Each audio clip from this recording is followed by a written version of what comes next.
Alright, I am walking towards the Scottish Monument, and in any city in the entire world, monuments are important, but they're not getting built at the same rate anymore because of their enormous costs to the city and to taxpayers and to the public.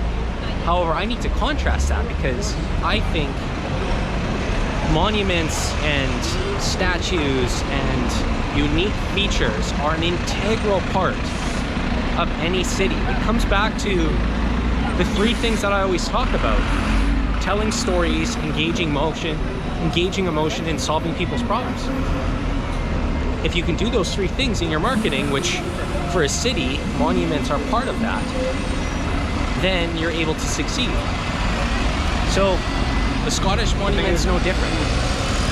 And we're gonna go take a look at it. We're across the street from the Scottish Monument, and I'm gonna take a bunch of B-roll and then we'll go through a couple more things. I haven't got all the facts on this one, so when in doubt, take a time lapse and Google later.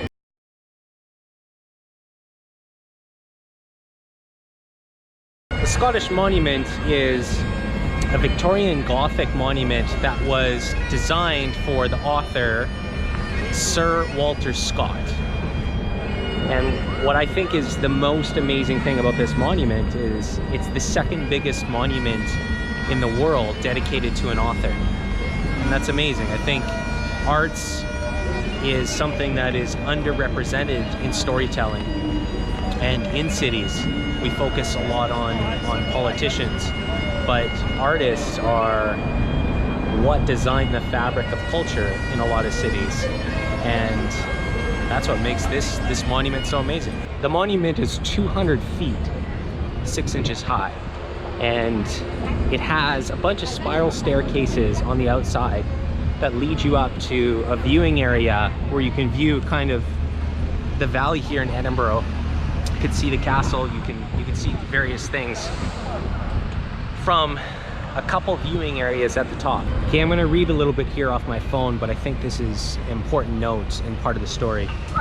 After Scott's death in 1832, a competition was held to design a monument for him. And the architect that eventually won, George Kemp, went under a different name in order to try to win the competition because he was worried that his experience being a self-taught architect would impact him not being able to win the competition. With the name that he used, he won, and he was awarded the contract to design this special monument. In the end, his design was very popular with the competition judges. So in 1838, Kemp was awarded the contract to build the monument. On August 15th of 1840, the foundation stone was laid, and it took until 1844 for it to be completed. Now, what's important about all these facts, it isn't that everyone's gonna look them up. However, what stands behind me is important to the city because of the story that was developed around it. The story is everything. The story is how you feel the emotion, how you can feel what the monument means, and why it becomes so popular to tourists and people around the world when they look at it. One, it's amazing. You can feel emotion just looking at it, just like many of the tallest buildings in the world and many of the city features that you already have. You can feel the emotion of what the monument means. What adds to that emotion is the story that's developed around it.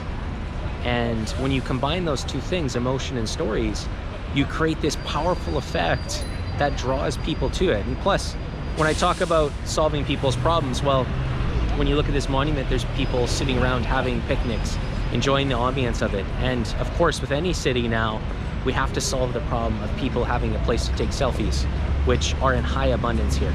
And of course, anywhere now in any city with any tourist attraction, we need to allow people to take selfies when they're on holidays. It solves a problem, and this monument does that.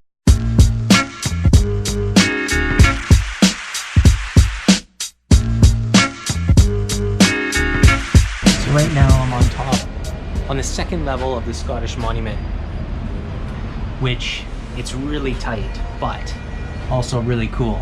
And I found my observation spot.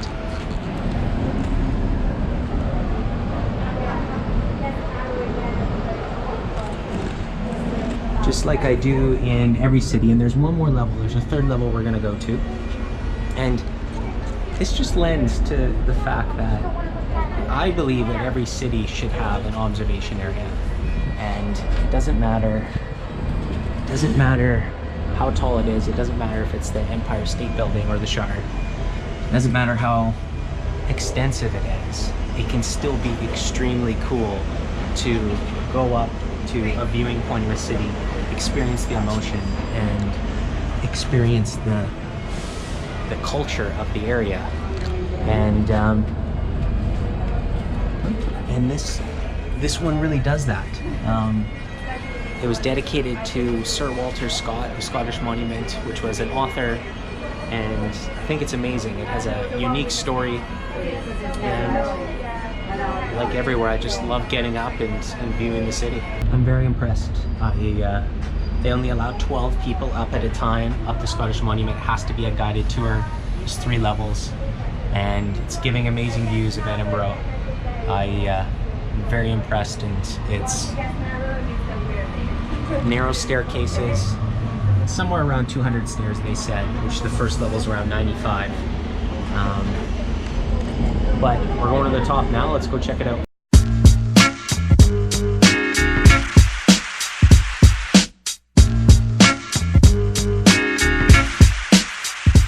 I think this is the oldest observation deck that I've been on, and I'm gonna have to look that up afterwards, and we'll get her in the notes. But it's a really cool feeling to feel that something that was built in the 1800s still has so much emotion and storytelling that's involved, and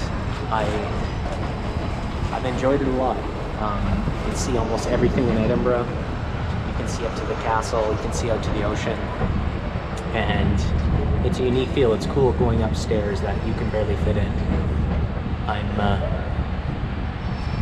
very impressed, and I'll get a couple more notes on the ground, but like I said, I'm just gonna kind of stand up here for a couple minutes and enjoy what it feels like. Well, that's that. That was really cool. I enjoyed going up the Scottish monument a lot, and it's something I recommend doing. I know that only 12 people can go up at a time, and you got to take the guided tour, but if you're in Edinburgh, it was really special to do that. And again, any city around the world that has a chance to have the ability to build a monument or take part in an observation deck, it's important for people to be able to see the culture and experience it and take a look at history. And here we could see the castle, we could see all of Edinburgh, old and new, and that's what made it so great.